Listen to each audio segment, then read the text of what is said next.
this for the last few. Okay, so yeah, for the last few years, the Dream Team has been on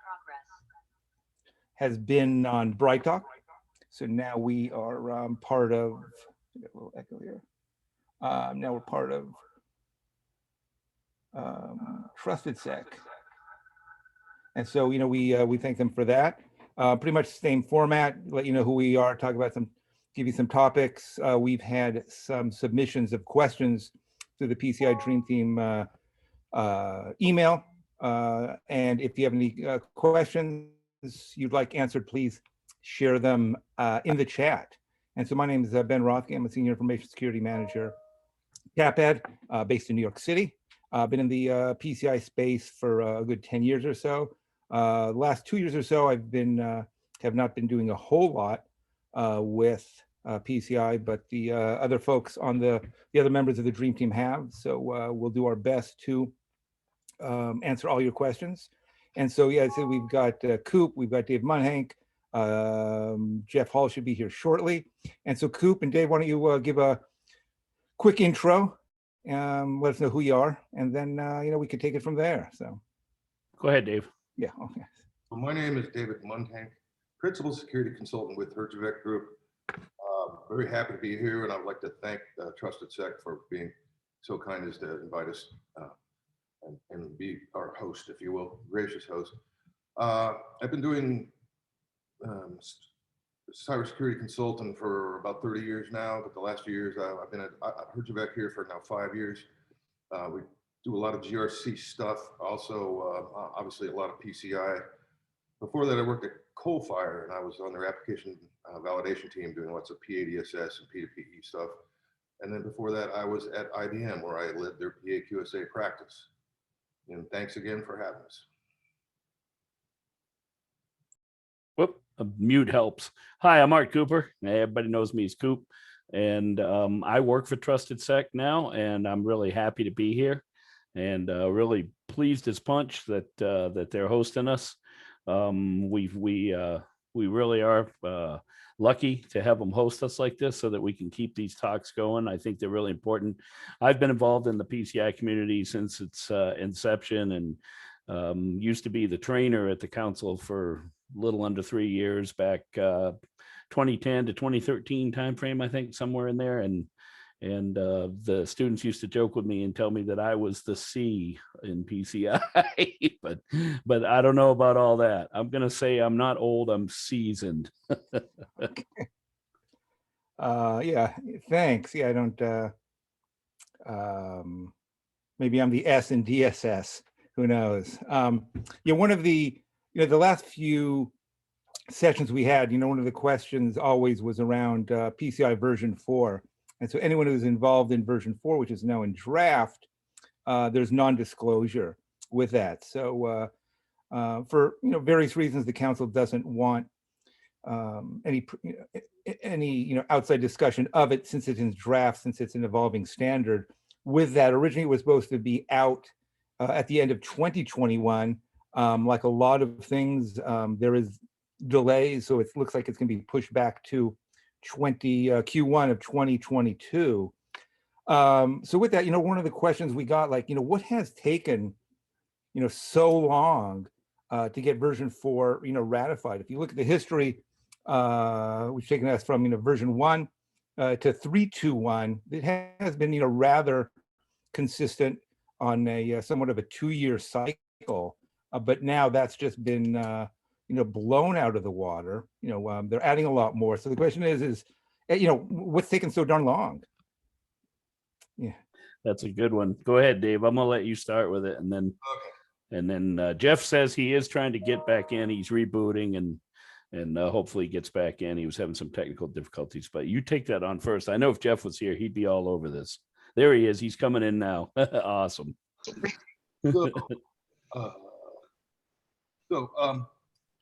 My understanding of the reason it's taking so long is that there have been some significant changes. To some extent, there's not a lot of significant changes. There are some fundamental changes with respect to the new approach. And as you might expect, whenever things change significantly, there can be a bit of churn. And of course, the PCI Security Standards Council is known for being very cautious with stuff. So that's about all I'm at liberty to say. But rest assured, they will get the thing completed and out there, and then we'll all have a whole new world to look at and a whole lot of new things to talk about. Coop? Yep, that's right. And one of the things that I think, which I've always said about why there's potentially a delay is, you know, a PCI is not magical. It's very, very basic security. As a matter of fact, it's compliance. So it means that when you meet all of the PCI requirements, you are compliant with the standard, but it doesn't necessarily mean that you're secure. We always have this argument about security and compliance. You're very much at the base level when you're compliant with something. And that's not just PCI, any compliance rules or regulations. So I think mostly if you look at PCI, and I go back with the whole series, a lot of things don't really change. And when they have had to change, it's because things like TLS, we remember that things had to change there. Requirement 6.6, the web application firewall stuff, there were changes. And that was all in tune with the needs of the community. And, you know, the thing is, things were pretty well fleshed out going up through this latest version 3.2.1. And that's because basic security is still kind of security 101 like it was, you know, back in the day. So I think that's one of the reasons why there's been a delay, because there's going to be some changes in this one, not so much with the requirements, but with maybe the ways that we validate and things like that. So that's why there's been maybe some more time. Jeff, what do you think?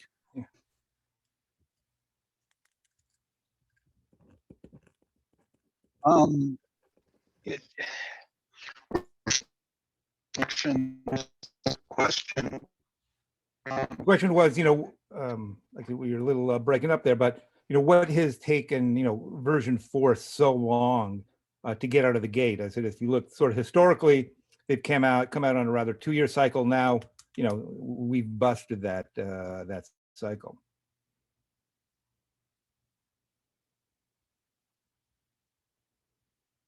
Okay. Folks, I think Jeff's been having some technical. Still having some technical Okay. problems. There he goes. I'm sure we'll get it. Am I still breaking up? A little better now. Want to try again, or? No, let's move on. Okay. Yes. I think to your point, Coop, also one of the things is compliance, you know, as it's been said countless times, is the floor, it's not the ceiling. And just because you're PCI compliant doesn't mean you can't aim higher. And that's always the struggle between security and compliance. On one side, you want to go for, you know, what's best in security. And, you know, that's one of the issues also is, you know, we're now dealing with the version PCI DSS version 3.21, where it's like, you know, 3.5, 4 years old. A lot has changed in those 4 years. So you can't be 3.2.1 compliant and be insecure. So as I said, it's an endless, you know, battle security and compliance has to face. But it's an important point is, you know, focus on the big picture. Clearly, you want to be compliant, but don't lose, you know, that bigger picture. You know, as I said, you know, given a lot has changed also, is, you know, with COVID, any of those, you know, airport warriors, you know, now found themselves doing these, their assessments, you know, remotely. You know, one of the questions we have is remote assessments. You know, why would going on site be nice but always be possible? You know, any comments on the work from home fact? How will it impact assessments? Any advice for QSAs or merchants? Yeah, we'll talk about that. You know, Dave and I wrote on that topic a little, you know, sort of at the beginning of the COVID epidemic. If you want to look for that, it's called When Shakespeare Ponders the PCI Requirement to Be On-Site. So if you Google Shakespeare and PCI, it should be at the top. You know, but with that, you know, and the council has addressed that, is that for the most part, you know, be on site where feasible, where possible, where it makes sense, you know, and doesn't put your health at risk.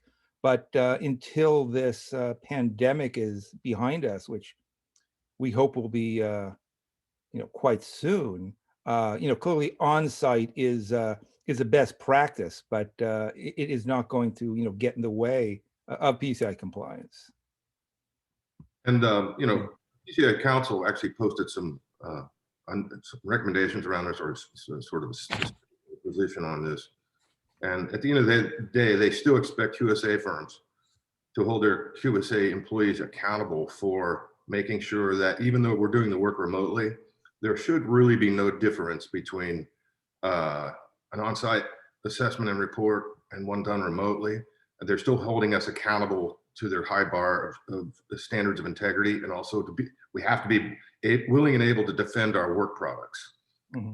So that's, as long as we focus on that and we don't stub our toe, we should be okay. But, I agree though. I prefer to be on site with some aspects of the assessment. Yeah. There was an FAQ also that they came out with in May, and it was talking about, do you have to do audits of personnel work from home environments? And before that came out, I was sort of thinking, well, that's common sense, right? Like, I wouldn't want to go to folks' houses and start sitting them down at the kitchen table and doing an assessment and everything. But you know what? It did have to be addressed. So it's funny. That's the thing about PCI, right? So that elephant in the room did have to be tamed and addressed. So it was pretty good. I actually applaud the SSC for coming out with those. There was 4 of them, or excuse me, 3 of them that came out strictly around, I think it was 3 of them that came out on the work from home stuff. It was 14, 94, 95, 96. I'm looking at them on the website. And the one thing we always need to remember is it was the card brands that always wanted the on-site assessment. It's when you go through and you read Visa's rules, for instance, it was always an on-site assessment by the QSA. And, and the council's always supported that and still does. Me personally, I'm hopeful that as we go forward, things will get back to whatever normal is, or whatever normal was, and whatever normal will be. So that would be my take on the work from home stuff. I see another really good question on well, there, but the Coop, the only Jeff's problem. talking great. Awesome. Yeah, I swapped headsets, so awesome. I'm hardwired now. All righty, good. Oh yeah, I can understand that. I'm an old 1970s guy, so. But the problem we're all going to start running into now, though, is I've got a lot of clients that are cloud-based, and they have no real office. I mean, I've got 2 of them, and their office is a post office box in a UPS store. So, they're all working from home because they can all get into the cloud, and one's in AWS, one's in Google, and there is no office. So the interviews, the observations, it's all done Zoom, WebEx, GoToMeeting, whomever, Teams. And so I really think that a lot of this on-site stuff is going to get more and more difficult as time goes on, because a lot of organizations found out over the pandemic that, hey, that Fifth Avenue office space ain't needed so much anymore. So it's going to be interesting to see how well that plays out. Our offices were on Fifth Avenue, Jeff. And then, the landlord went belly up. So actually, as an organizational level, we don't have any offices now. They've got a, mail that's sent to a certain point. But, the nature of the cloud is such is that, everyone can be remote, and you could have a, world-class organization. I think all things considered, there's a lot to be said, being in the same room as a person, especially when you're spending, days on an audit. But, with Zoom or Teams, whatever you want to use, a cell phone with camera, you could really, achieve everything, even a data center walkthrough. You have your, your admin there, walk you through that. So, it can be done. The question is, you just got to apply that same due diligence, to whether you're on site or off site. But yeah, as I said, that is the the new reality of, of remote work. And I said, we've got this, even, informative webinars like this one are done completely remote. So that's right. Absolutely. Okay. Here, as I say, everything, old is new again type of thing. Here's one. Why is there still not a lot of P2PE solutions out there after 11 years of the standard being published? Once again, P2PE is one of the, as I said, in 2021, tokenization is your best solution to PCI compliance. If you don't have it, you don't have to worry about it. P2PE was sort of before tokenization a great way to do that. It's almost now in its second decade, P2PE. But why? Why aren't there a whole lot of solutions out there? Can I weigh in before Coop goes off on his No. rant? I was going to have you answer. I promise no soapbox today. And we may want to have a whole session on this. Yeah. So the big reason there aren't a lot of P2PE solutions out there is the biggest gorillas in the room, First Data and Verifone, basically told everyone to go pound sand. They have no interest, no desire, no want to pay the council to validate against P2PE with their end-to-end encryption solutions. And to be fair, they own 80+% of the end-to-end encrypted solution marketplace. So everybody else is doing it just to have traction to do it, which is sad because Coop and I both know the folks that started Shift4, who were the ones that did the original solution. And actually, if I remember correctly, own the trademark to P2PE. They actually still do, but they've never, I don't know how that when Harbor Touch or whatever it was bought, how now it's Shift4 Payments, and they're out of I guess back east, Philadelphia maybe, or something like that. But anyway, when they bought up the old Shift4, I don't know how that works, but it's true. Shift4 actually trademarked P2PE, and then the council just went and started using it, and boy, did I stay out of that fracas every time it came up. I think the reason that you hit the nail on the head in the beginning, some of these folks that I knew, Mike over at Payment Tech, who's no longer with us, and other folks at Heartland, back when who was at Heartland, and very vocal, and they used to say to me, they said, well, why is the council coming out with a hardware standard when we've been doing end-to-end using software solutions and other solutions, for many years, and this and that. And that was way back in the beginning. I was actually working at the council then. And my personal opinion of P2PE at the time was that it's a great standard, but it's very thorough.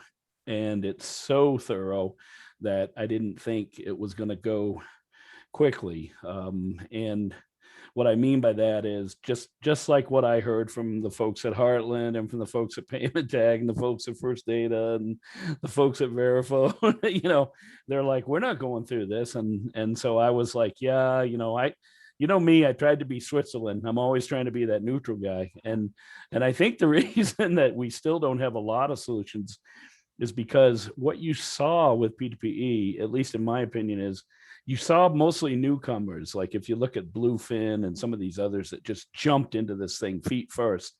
And so some of the older payment companies were sort of like, we're not going to do this type thing. And of course, now if you look, First Data and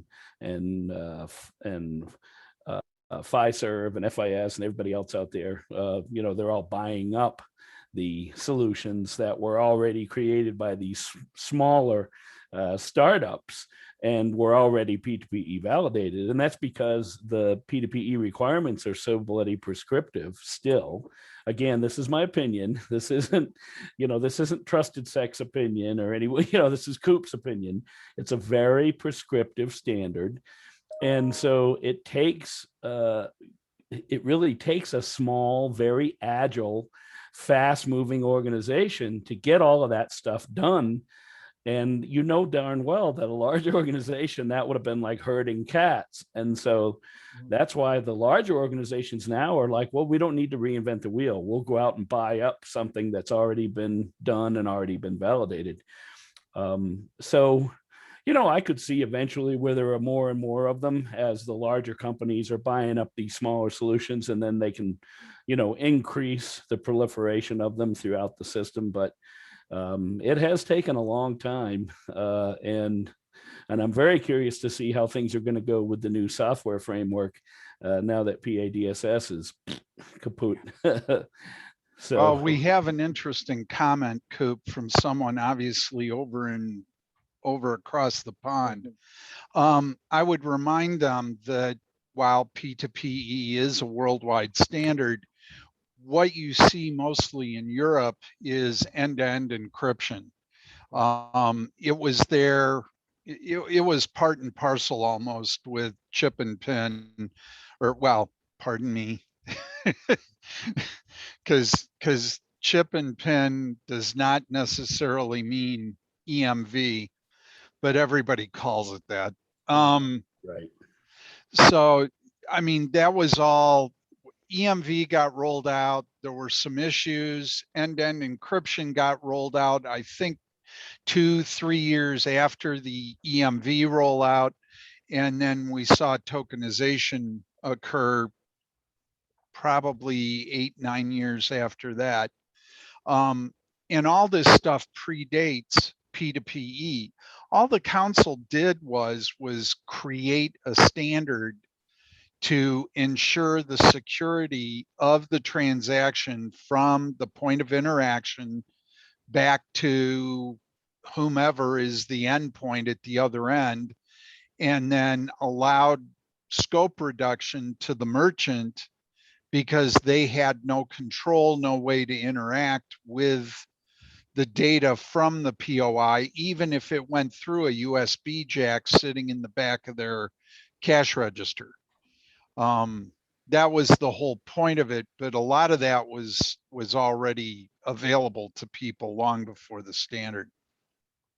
Yeah, so That's the thing also is like people do mix up end-to-end encryption with, point-to-point encryption. And once again, they are two very, very different animals. yeah, so I'm formally P2PE certified, both PADSS and QSA or PAQSA. And what I see is that in doing a lot of assessments in general, I see a lot of organizations essentially do some homework and they like certain aspects of the P2PE standard, but they don't like the heinous overhead, the complexities, the cost. And so they started looking at, let's figure out what they do right in P2PE and cherry pick that stuff, and we'll implement that. And that really took off, and it took off so quickly and with such vigor, if you will, that the PCI Council was starting to get a lot of heat. And so were the card brands. Was like, why can't I claim the same amount of scope reduction with an E to EE solution that I can with a PE solution? And so that was a bit of a, I think it was a bit of a surprise for those who wrote the standard. But I agree with my colleagues here. Eventually, I think it'll take off, and it's really going to be for resources, as Coop said, they have, or companies that have the resources, as Coop said, are nimble and fast and can implement this stuff. But at the end of the day, there's no silver bullet for this. It is what it is. Yeah, the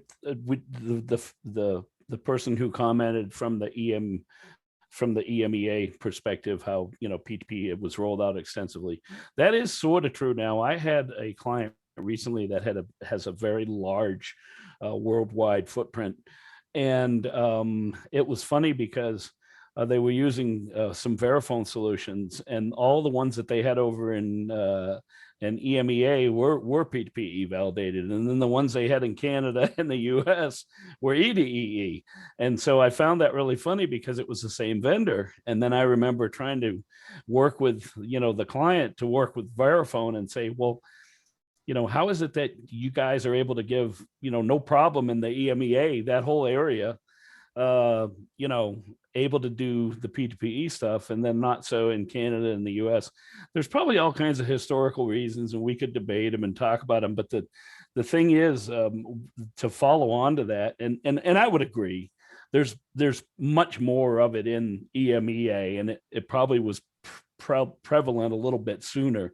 But then somebody asked about what we were just talking about, the NESA, the non-validated, you know, E2EE white papers and things like that. And the comment that we got was, how long will these things be accepted? I can tell you that the NESA thing has always been a bit of a mystery in that even if you want to get a hold of a sample of one as a QSA, it's kind of hard to get one unless a client shares one with you.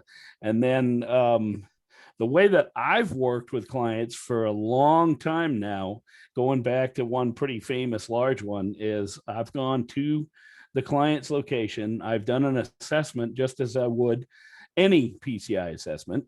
And then what I've done is documented exactly how the E2EE solution is working. And I've followed all of the prescribes that are in the P2PE standards and made sure that they're doing everything with regard to those areas. And then I've documented it in a sort of a, I don't want to call it a white paper, but sort of a technical write-up expose, as it were. And then what we do is we have the client send that to the acquirer and request the scope reduction. And the fact that I started doing that, the acquirers were pretty happy, because in the beginning, I think a lot of people, they were running into brick walls because they would go to the acquirer and say, hey, I just bought, 22 SKIDoo payment system here, says it's end to end. I want a scope reduction. And the acquirers were kind of like at a loss.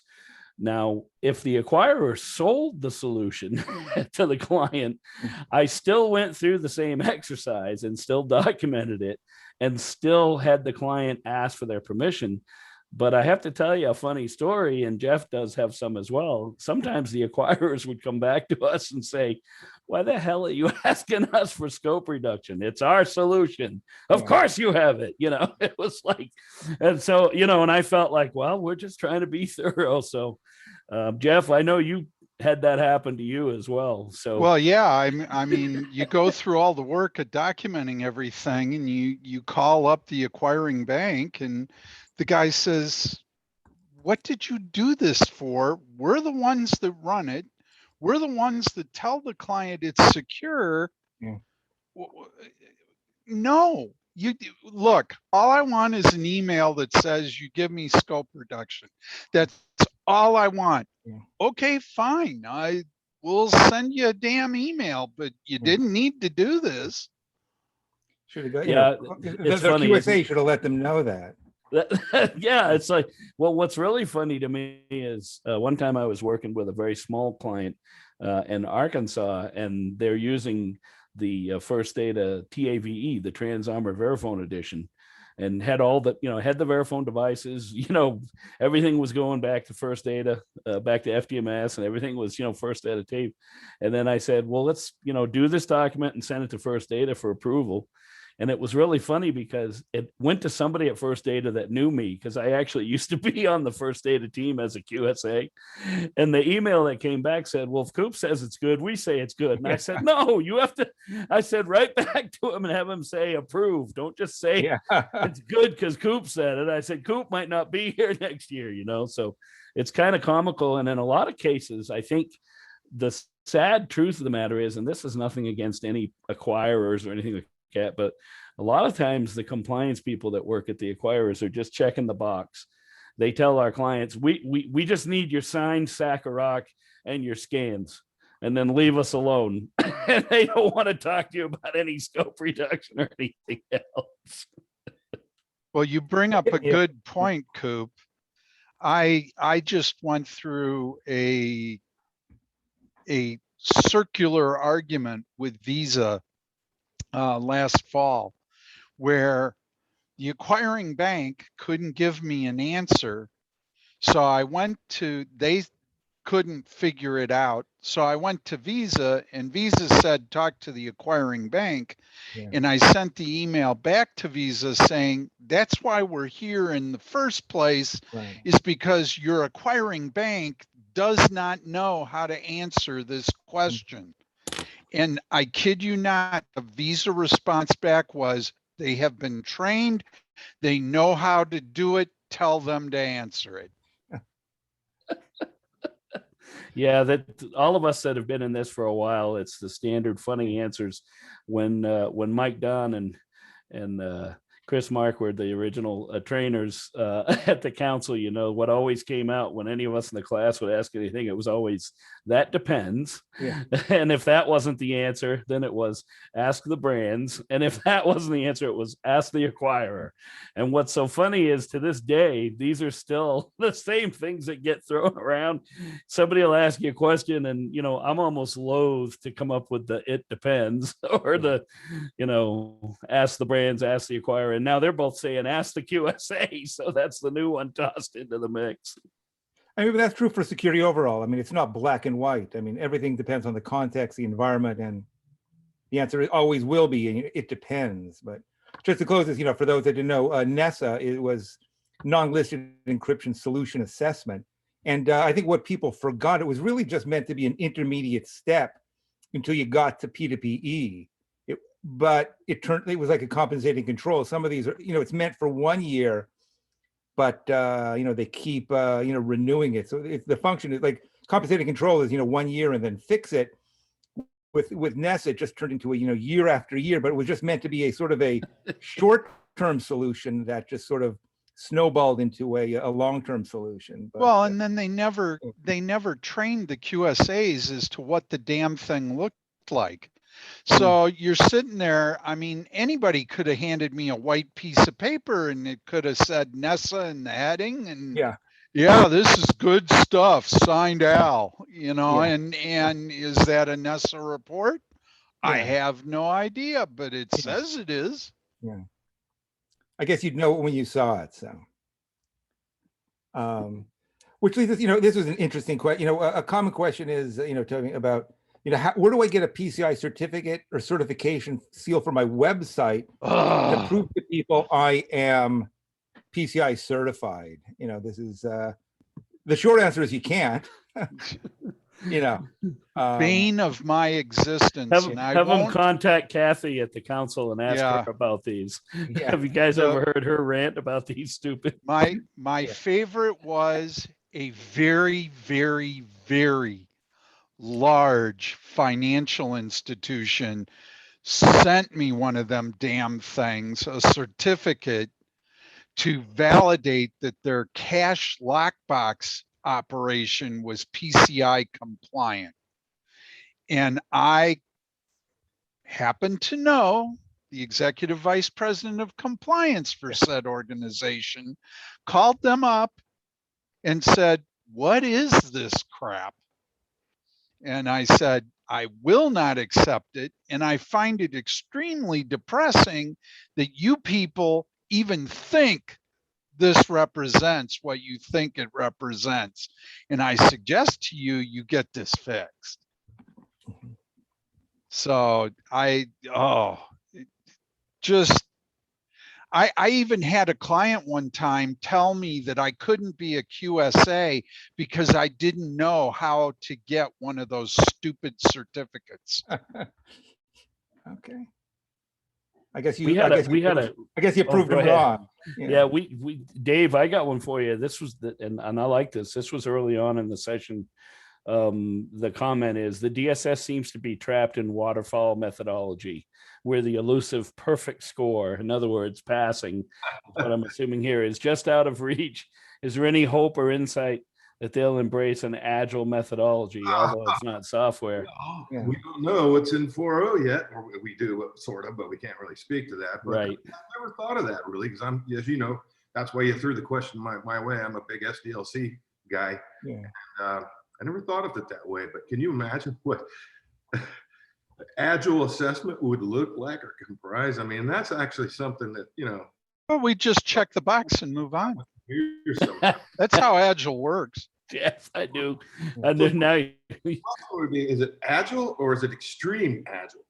No, But that you- was extreme programming, wasn't it? Yeah. Agile, the thing that drives me nuts about Agile How about extreme waterfall? is people think Agile is a methodology, and it's not. It's a set of principles. That's right.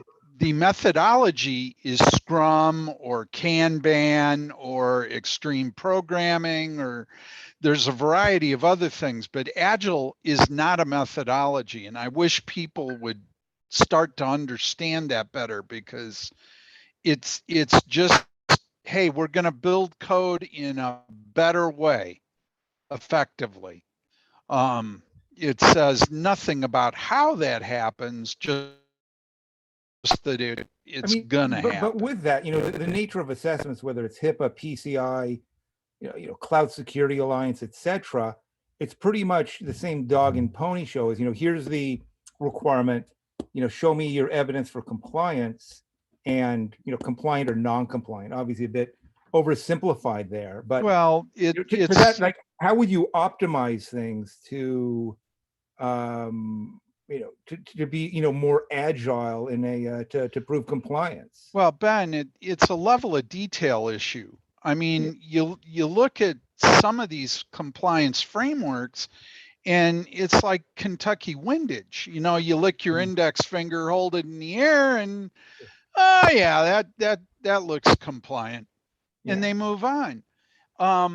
Versus a PCI type approach, where not only do you have firewalls, but are they properly configured? Are they properly managed? Do you have rules and regulations around what can be open, what can't be open? I mean, it's more like a proctological exam than it is Kentucky windage. Yeah.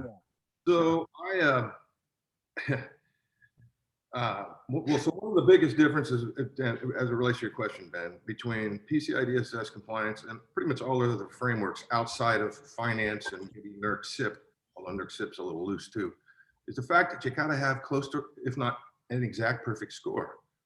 And I think, folks are so used to dealing with frameworks and assessments where, like, for example, there's some where you sit down with your auditor and you both look at each other and, well, how do you feel about security today? What would you like for us to look at? We won't look at anything else, but it's just the stuff you want us to look at. So it's that's kind of like the range from the sublime to the ridiculous, I think, which is probably where the questioner is leaning, is why this perfect score thing? And at the end of the day, it is what it is. And,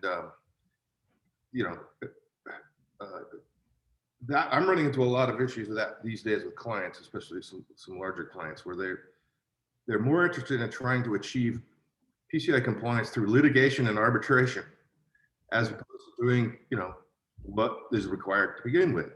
And they go through so much effort and gyrations. And I'm a big fan of Judge Judy. Maybe they watched one too many Judge Judy episodes, but at the end of the day, you have to do what's required to the best of your ability. And even if you do that, as Coop and Jeff and Ben have already mentioned, there's no guarantee you may not get compromised.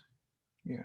If the payoff is if you have achieved that score and you've had a QSA that firm is worth their salt, then if there is an incident or a compromise, then you have demonstrated that the optimal amount of due diligence that you can as an organization, that you're doing the right things. And at the end of the day, Ben earlier, I loved your comment, was like, you can always do above and beyond what the standard says. Yeah. It's not only recommended, we really like to see that, but very few people do that. They want to turn it into, something else. So good stuff. The clients the clients that, should we say, complain the most about PCI are the ones who generally have, the biggest security issues, have the biggest, they don't take it, seriously. I mean, compliance isn't fun per se, but it's important. I mean, especially, 10 years ago, you'd see a computer breach story in the Wall Street Journal, once every 2 weeks. I mean, now it's, on an almost daily basis. So the need for PCI, for any compliance, security compliance regimen sort of proves itself. So anyone who wants to complain about it, it's not the compliance framework. It's not it's really themselves who don't want to take it seriously. it's sort of a a Rorschach test of how they approach security. Well, Yeah. to be fair, Ben, I mean, a hacker only has to be right Yeah, once. yeah, A Yeah. security person doing security in an organization has to be correct every day. right. And it just doesn't happen. And I had a discussion with a client about a month ago, talking to them, and I said, I've heard you talk, I've heard you explain everything you've got. You have all the tools you need to secure yourself. What you don't have is a training program to stop the idiot from clicking on the wrong thing and halting, somehow creating a kill chain that stops that from getting away from you. That's the piece you're missing. That's a great point, because anybody ever looked at the papers today? Is what's the latest ransomware attack, right? Oh, and it's sophisticated. They're always sophisticated. Yeah, I misinterpreted the gentleman's question before when he was talking about agile versus waterfall, although I think that was a great discussion. Yeah. What he was talking about is he comes back and he should have prefaced it, Coop, you doofus. What I meant was, why aren't they addressing the updates, like a regular process regarding the updating of the DSS itself? Well, they did have They that, did. remember? We had it. Yeah, we had a wheel. We had a cycle, and it was on a very definite 3-year cycle where they would bring the next one in. Then you had a year to move over to the new one, and then in the 3rd year it was mandatory. And they had that all in place, and they kept that up for a long time. But I think what happened were just a lot of things. The world happened, and I think. Well, that really threw a monkey wrench into it. There were a lot of participating organizations that bitched about that 3-year cycle. Yes, they did. Because they got caught sitting out in the end of the world. I know I happen to be at one very, very large entertainment company that screamed rather loudly about the changes that were constantly happening, and the fact that they couldn't keep their update cycle going at the same speed at which the council wanted changes made, and just said, we're just going to have to, I guess, write compensating controls for all this, because we just don't have the manpower and money, even though we make billions of dollars, to keep up with this nonsense. But the actual answer to their question was, they went to end-to-end encryption, got everything swapped out. They could care less now. So yeah, that's exactly right. I had a client, and you folks all know who they are, and it was the same thing. As a matter of fact, early on in the PCI requirements, if you guys recall, the firewall reviews were quarterly. And I had several clients that just simply couldn't do that. They had so many bloody firewalls. It took them, 5, almost 6 months just to get through and review them all. And this was another client that fell into the same trap you mentioned. So things do change, and they were a PO, and they did complain. remember encryption keys had to be changed annually. Had to, yeah, you remember that? And I had clients where it took them 18 to 28 months to encrypt their databases. And they said, if we have to do this every 18 or every 12 months, we're not going to encrypt. Mm-hmm. Yeah, it was great that they finally decided to look at the strength of the algorithm in the actual crypto period, but probably I'm always sensitive to too much criticism of the council because I worked there, and everybody that works there, they really do want what's best, and they try really hard. And the problem is that people are coming at them in all angles, And I was actually such a doubter of PCI in the beginning. I said, so you're going to take these 5 card brands and you're going to bring them all together and they're going to agree on what? And so, I have to say that, those changes do come about, just like you guys remember back like in 2006, the whole thing with the triple DES versus AES and the POIs and stuff like that. And, and the poor merchants are like, man, I just replaced all these. Now I got to go out and have hands on them again, and so this is the thing that happens with this stuff. Same with SSL. I mean, there were so many people out there that had SSL3 and TLS baked in to the hardware that they couldn't just stop using SSL. It was like, this is what we have. And so, they had to delay that. It's one thing to try to update, 50, 60, Windows servers, but obviously if you're a large gas station with, 10,000 pumps or, any of these, huge infrastructure, these small little updates are, there's not enough, people to do them. And so that's why sometimes the bigger problem with SSL was blade cages from Dell and HP. I had a client with 5,000 of those suckers, and Dell came back to them and said, there will not be a firmware update for SSL. You're going to have to replace all these blade chassis with new chassis. And oh, by the way, they're back ordered for 24 months. So you go right ahead and force SSL down people's throats. And that's why the council had to back off eventually, because there were so many things like that. And then the other good one, everybody forgets, when Target got breached, they had to replace all their card terminals. Well, guess what? Another certain gigantic retailer was in the process of upgrading all their POI, and they had sucked up all of Verifone's manufacturing capacity for 18 months.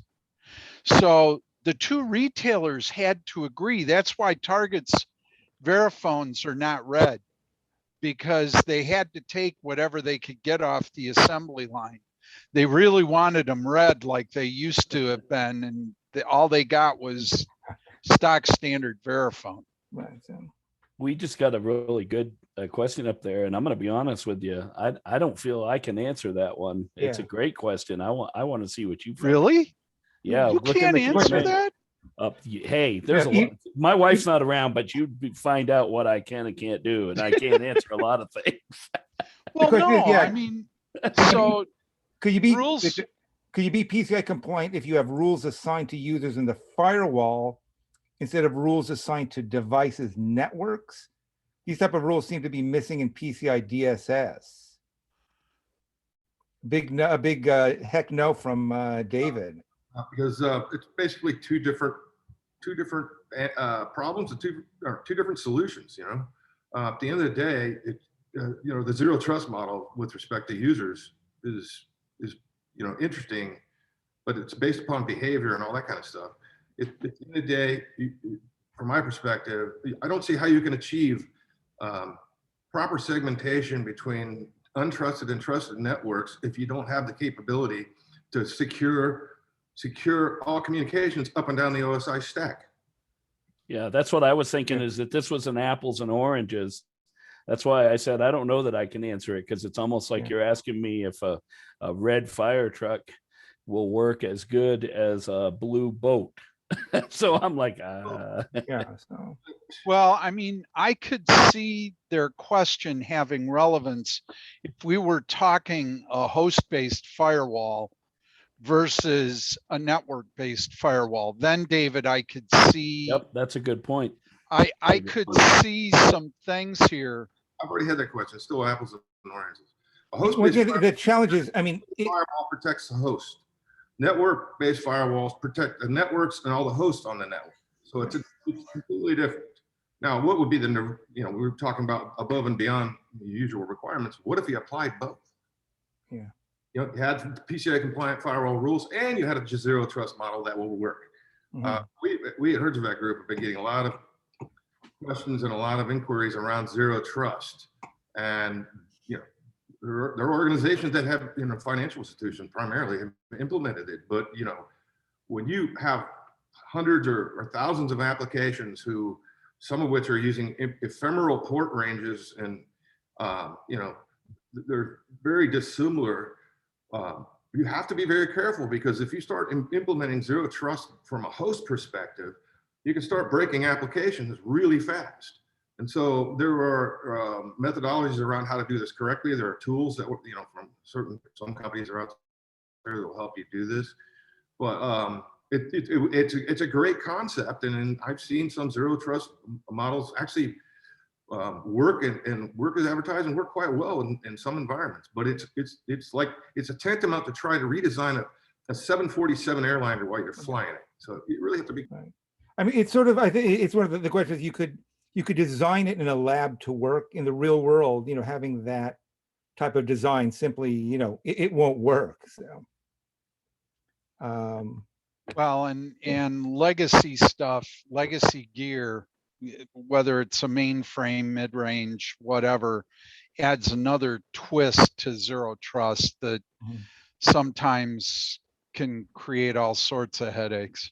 I like this question though. This is a great question. So yeah, it is a good question, because everybody's looking at the different factors now. I mean, us old farts, we know something you have, something you know, something you are.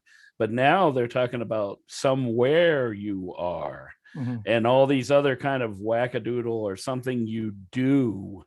And I'm kind of like, not that I'm saying those aren't, valid to a certain extent, but, because I'm still hardcore, the something you know, something you have, something you are. To me, these other ones are sort of third dimensional or some kind of. Well, the issue comes down to granularity. Right. I mean, we used to hold the application responsible for managing granularity of user rights based on, they're a clerk, they're an accountant, they're the CFO, they're whomever, and based on their role, and based on that role, remember, you check off boxes. They can update, they can add an account, they can change an account, or maybe they can't change an account.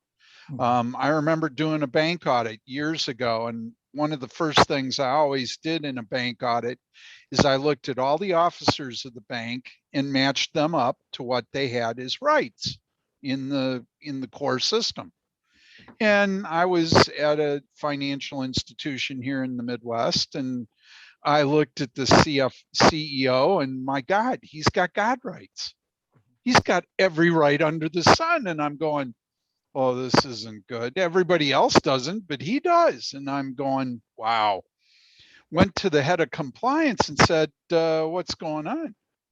And she looked at me and she just flopped her head down on her desk. They had gone down, they had done a conversion 2 months earlier, and they had one of those deals where you come in over the weekend, you make sure everybody's balances are about right, and you fix everything up, and they give everybody God rights so that they can just get the work done. Yeah. And they had removed everybody's rights except his. And the thing that irritated him the most was the regulator had been in the week before I was in, they hadn't even found it. Mm-hmm. Yeah, that's a sad and unfortunate. Yeah. I think all QSAs have seen that, especially in the beginning when you would go into companies and the fellow that founded or the young lady that ran the place or whatever, they'd say, oh, we got to give them rights to everything. And I used to say, no. You have a former military background. I have a former DoD contracting background. Yeah. And I'm sure we're well aware of like the base commander, the brigadier general, whatever, like the colonel, who's in charge of, logistics and, shipping they all get super everything, right? Yeah. I mean, that's, it's not exactly PCI related, but, that is a sort of an inherent tension security people have is on one side, you want to do what was right and enforce that. But often if management is not supportive and threatens you, I mean, pilots have these, same issues, they're concerned about safety. But when, the president of the firm is, in row one and says, are we going to get there soon? Are we going to get there?